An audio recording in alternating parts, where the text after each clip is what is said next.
నమస్తే, welcome to our voice. నేను journalist నవత. జిహాద్కి సంబంధించి అనేక రకాలు చూసాం. లవ్ జిహాద్, ల్యాండ్ జిహాద్, తూక్ జిహాద్, ఇంకో జిహాద్, ఇలా చాలా చూసాం కదా. ఇప్పుడు కొత్తగా డిజిటల్ జిహాద్ బయటపడిందట. నిజం అంటే వాళ్ళ లక్ష్యం సనాతన హిందూ ధర్మ దేశాన్ని ఇస్లామిక్ దేశంగా మార్చడం. దీనికోసం ఏం చేయడానికైనా దిగజారిపోతున్నారు. ప్రత్యక్షంగా యుద్ధం చేయడానికి చేతగాని యదవలు పరోక్షంగా యుద్ధం చేయడానికి ఈ జిహాద్ని ఎంచుకున్నారు. అది ఎంత దారుణం. ఆడపిల్లల్ని, ఎందుకంటే సనాతన హిందూ ధర్మానికి వంశాన్ని వృద్ధి చేసే శక్తి ఆడపిల్లల్లో ఉంటుంది కాబట్టి ఆడపిల్లల్ని టార్గెట్ చేశారు. నివసించడానికి భూమి లేకుండా చేయాలి కాబట్టి ల్యాండ్ జిహాద్ చేస్తున్నారు. ఉమ్మివేత చేసి మా మతం కాని వాళ్ళందరినీ, మా కాని వాళ్ళ కాపీర్లను బాగు చేయాలి అంటే ఉమ్ముతోనో లేకపోతే ఇంకొకటో అనుకునే కాపీర్ వ్యవస్థ పేరుతోటి అశుభ్రం చేసి రోగాల వ్యాప్తికి కారణమవుతున్నారు. ఇలా అనేక రకాల జిహాదులు బయటకు వస్తున్నప్పుడు చాలా చాలా చాలా భయంకరంగా ఉంది పరిస్థితి అనేది అర్థమవుతుంది. ప్రజలకు తెలియాలి, అప్రమత్తంగా ఉండాలి అనే ఉద్దేశంతో ఇలాంటి వీడియోలన్నీ చేయడం జరుగుతోంది. అత్యంత సురక్షితమైన వ్యవస్థలను కూడా హ్యాక్ చేయగలిగే యుగంలో ఉగ్రవాదం సాంకేతికత ద్వారా ఆధారితమైన ప్రమాదకరమైన పరివర్తనకు గురవుతుంది. పాకిస్తాన్ మరియు ఉగ్రవాద సంస్థ జైష్-e-మొహమ్మద్ ఈ మార్పుకు ఉదాహరణ. భారతదేశం, యునైటెడ్ స్టేట్స్ మరియు యూరోపియన్ యూనియన్ ప్రపంచవ్యాప్తంగా ఉగ్రవాద గ్రూపులతో సంబంధం ఉన్న లక్షలాది ఖాతాలను స్తంభింపజేయడం ద్వారా ఉగ్రవాద నిధులను నిలిపివేయడానికి తమ ప్రయత్నాలను ముమ్మరం చేయడంలో ఉగ్రవాదులు ప్రత్యామ్నాయ పద్ధతులను వెతకడం ప్రారంభించారు. డిజిటల్ ఉగ్రవాదం.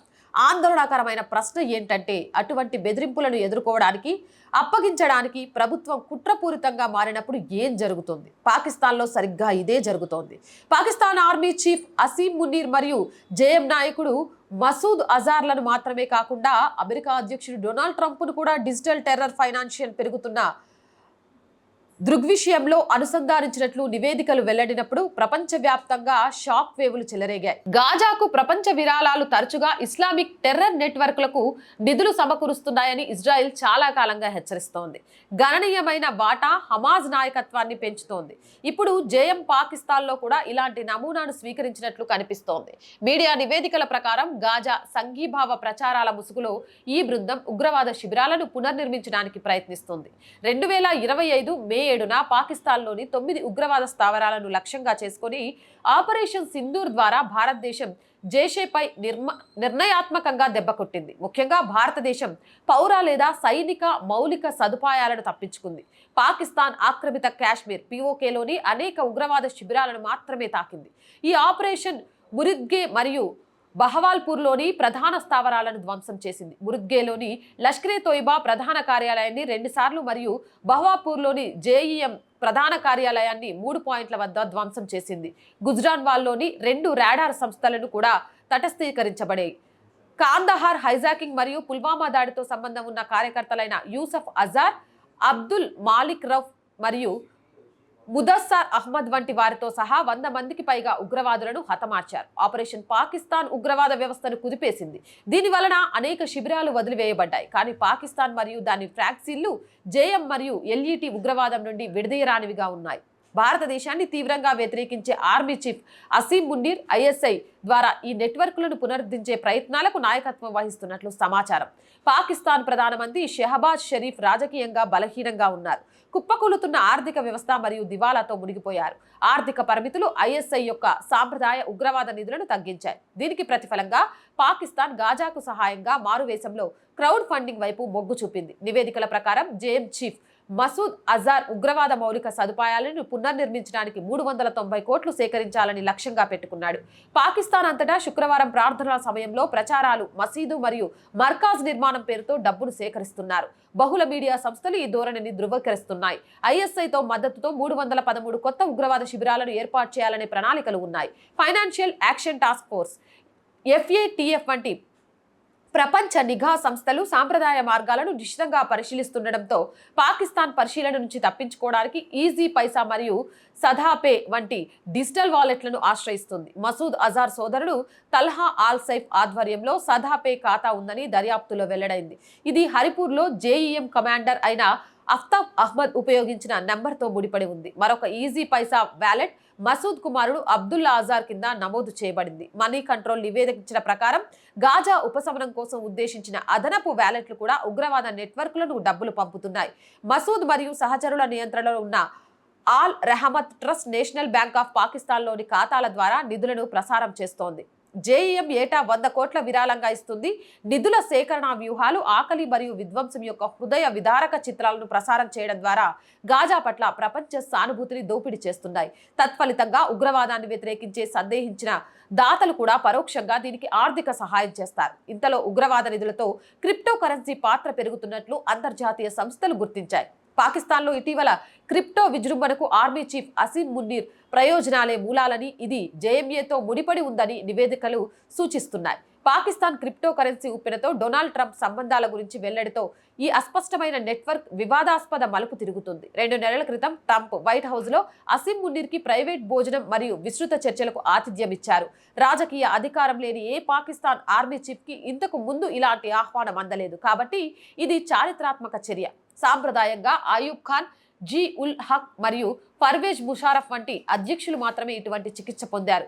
అయితే పాకిస్తాన్ అధికార నిర్మాణంలో ఆర్మీ చీఫ్ ఆధిపత్యాన్ని ట్రంప్ గుర్తించినట్లు సమాచారం. పాకిస్తాన్ పట్ల ట్రంప్కు కొత్తగా ఉన్న ఆప్యాయత క్రిప్టో రంగంలోని ఆర్థిక ప్రయోజనాల నుంచి వచ్చిందని ఇప్పుడు ఆరోపణలు వస్తున్నాయి. 6.7 బిలియన్ల నికర విలువ కలిగిన బిలియనియర్ అయిన ట్రంప్ తన వ్యాపార చిక్కుల్లో చిక్కుకున్నందుకు విచారణను ఎదుర్కొన్నారు. గత వివాదాలలో ఖాతర్ అతనిని 400 మిలియన్ల ఆకాశ హార్యాన్ని బహుమతిగా ఇవ్వడం కూడా ఉంది. ట్రంప్ క్రిప్టో లావాదేవీలు అతని సంపదను గణనీయంగా పెంచుతాయని విశ్లేషకులు అంచనా వేస్తున్నారు. ఈ తుఫానుకు కేంద్ర బిందువుగా వరల్డ్ లిబర్టీ ఫైనాన్షియల్ ఉంది. ఇది ట్రంప్ మరియు అతని కుటుంబంతో ముడిపడి ఉన్న క్రిప్టో సంస్థ. ఉగ్రవాద శిబిరాలపై భారత వైమానిక దాడులు జరిగిన కొన్ని వారాల తర్వాత ఏప్రిల్ 26న ఆ కంపెనీ పాకిస్తాన్ క్రిప్టో కౌన్సిల్తో ఒక అవగాహన ఒప్పందంపై సంతకం చేసినట్లు తెలుస్తోంది. ముఖ్యంగా పీసీసీ 1 నెల కంటే తక్కువ వ్యవధిలో ఏర్పడింది. ఇది సమయంపై అనుమానాలను రేకెత్తిస్తుంది. వరల్డ్ లిబర్టీ ఫైనాన్షియల్ నాయకత్వంలో ట్రంప్, ఆయన కుమారులు డొనాల్డ్ జూనియర్, ఎరిక్ మరియు మనవడు బారన్ కూడా ఉన్నారు. ట్రంప్ స్వయంగా కంపెనీ చీఫ్ క్రిప్టో అడ్వకేట్గా అభివర్ణించబడ్డారు. ట్రంప్ బ్రాండెడ్ టోకెన్లలో దాదాపు 80% నియంత్రిస్తూ సిఐసి డిజిటల్ ద్వారా ఆయన మెజారిటీ వాటాను కలిగి ఉన్నారని నివేదికలు సూచిస్తున్నాయి. ట్రంప్ క్రిప్టో హోల్డింగ్ 58 బిలియన్లుగా అంచనా వేయబడ్డాయి. పాకిస్తాన్ పెట్టుబడులు కార్యరూపం దాల్చితే ఇది పెరగవచ్చు. అమెరికా సెనెట్ తీవ్రంగా స్పందించి ట్రంప్ క్రిప్టో వెంచర్లు జాతీయ భద్రతకు ముప్పు కలిగిస్తాయా అనే దానిపై దర్యాప్తుకు ఆదేశించింది. సెనేటర్ రిచర్డ్ బ్లూమెంటల్ అధ్యక్షతన ఉన్న పర్మనెంట్ సబ్ కమిటీ ఇన్వెస్టిగేషన్ మే 6 తర్వాత వరల్డ్ లిబర్టీ ఫైనాన్స్ మరియు పాకిస్తాన్ నాయకత్వం మధ్య అన్ని కమ్యూనికేషన్లను డిమాండ్ చేసింది. ట్రంప్ విదేశీ క్రిప్టో లావాదేవీలలో సంభావ్య చట్టపరమైన ఉల్లంఘనలకు ఈ విచారణ పరిశీలిస్తోంది. Pakistan crypto council CEO Bilal bin Saqib Las ఎగాస్లో జరిగిన గ్లోబల్ క్రిప్టో సమిట్లో మాట్లాడుతూ పాకిస్తాన్ మరియు బిట్కాయిన్లు చెడు పిఆర్తో బాధపడుతున్నాయని, పాకిస్తాన్ను తప్పుగా అర్థం చేసుకున్నప్పటికీ అధిక సంభావ్య ఆటగాడిగా చిత్రీకరిస్తున్నాయని అన్నారు. ట్రంప్కు ఆకర్షణీయమైన చర్యగా చెప్పబడుతున్న వ్యూహాత్మక బిట్కాయిన్ నిల్వ కోసం ఆయన ప్రణాళికల్ని ప్రకటించారు. ఇది ట్రంప్ అధ్యక్ష పదవికి ముందు ప్రారంభించబడిన ట్రంప్ టోకెన్ మరియు సమిష్టిగా 10 బిలియన్లకు పైగా విలువైన మెలానియా ట్రంప్ నాణ్యంతో సహా ట్రంప్ వ్యక్తిగత క్రిప్టో వెంచర్లను అనుసరిస్తుంది. పాకిస్తాన్కు అంతర్జాతీయంగా ఉగ్రవాదానికి నిధులు సమకూర్చడానికి క్రిప్టో ఒక జీవనాధారంగా నిలుస్తుంది. ట్రంప్కు ఇది ప్రపంచ క్రిప్టో దిగ్గజంగా తన హోదాను సుస్థిరం చేసుకోవడం అని అర్థం. లాభం కోసం ట్రంప్ ఉగ్రవాద సంబంధాలను విస్మరిస్తున్నారని అమెరికా మీడియాలో విమర్శలు ఆరోపిస్తున్నారు. అసీం మసీద్ అక్షం ఈ కార్యకలాపాలను నిర్వహిస్తుంది. ఐసిస్ మసూద్ అజార్ని రక్షించి డిజిటల్ మార్గాల ద్వారా అతని ఆర్థిక పునరుజ్జీవనానికి వీలు కల్పిస్తుందని భారత నిఘా వర్గాలు సూచిస్తున్నాయి. అసీం మునీర్ వాక్చాతుర్యం జేఈఎంతో అతని సైద్ధాంతిక పొద్దుకును నొక్కి చెబుతోంది. ఏప్రిల్ 17న 26 మంది భారతీయులను బలిగొన్న పహల్గాం ఉగ్రవాద దాడికి వారం కంటే తక్కువ సమయం ముందు మునీర్ ఇలా ప్రకటించారు. కాశ్మీర్ పాకిస్తాన్ మెడలోని రక్తనాళం. మేము హిందువుల నుండి భిన్నంగా ఉన్నాం. 2 దేశాలు ఎప్పటికీ రాజీ పడవు. ఈ మాటలు ఉగ్రవాదులకు ధైర్యంగా చేశాయని భారత ఏజెన్సీలు నమ్ముతున్నాయి. మాజీ ఇమాం మరియు హఫీజ్ ఖురాన్ అయిన మునీర్ తన ప్రసంగాలలో మతాన్ని చొప్పించి భారత వ్యతిరేక భావాన్ని పెంచుతున్నారు. ఇటీవల ఫ్లోరిడాలో జరిగిన ఒక వ్యాపార విందులో అతను భారతదేశాన్ని విలాసవంతమైన మెర్సిడెస్ తో మరియు పాకిస్తాన్ ను భారీగా లోడ్ చేయబడిన ట్రక్కుతో పోల్చాడు. ఒక ట్రక్ కారును ఢీకొంటే ఎవరు నష్టపోతారు అని హెచ్చరించారు. అతను భారతీయ ఆనకట్టలపై క్షిపణి దాడులు చేస్తామని బెదిరించాడు మరియు బ్లాక్మెయిల్ ని ప్రేరేపించాడు. మన ఉనికికి ముప్పు ఉంటే మనతో పాటు సగం ప్రపంచాన్ని నాశనం చేస్తాం అని వ్యాఖ్యానించారు. ఆ భావజాలం మరియు ఆయన విధానం యొక్క కలయికను ప్రతిబింబిస్తుంది. పార్లమెంటు దాడి నుంచి పుల్వామా వరకు ప్రధాన భారత వ్యతిరేక ఉగ్రవాద దాడిలో ప్రమేయం ఉన్న మసూద్ అజార్ ని మునీర్ యొక్క ఐసిస్ కాపాడుతూనే ఉంది. ఇస్లామాబాద్ అతనికి ఆశ్రయం కల్పించలేదని నిఘా నివేదికలు నిరాకరిస్తుండగా నిఘా నివేదికలు మసూద్ని బహవాల్పూర్లో మసీదు మరియు ఆసుపత్రి సమీపంలో సైనిక కాపలాలో ఉంచాయి. కొత్త డిజిటల్ నిధులు మార్గాలు మరియు ఐసిస్ రక్షణతో మసూద్ని ఉంచారు. అయినప్పటికీ భారత ఏజెన్సీలు అతన్ని తటస్థీకరించాలని నిశ్చయించుకున్నాయి. ఉపఖండం తీవ్ర ఉధృతి అంచనా ఉంది. ఉగ్రవాద నిధులు డిజిటల్ ప్లాట్ఫామ్లకు తరలిపోవడం మరియు రాష్ట్ర సహకారం తీవ్రతరం కావడంతో డిజిటల్ జిహాద్ ముప్పు పెద్ద ఎత్తున పొంచి ఉంది.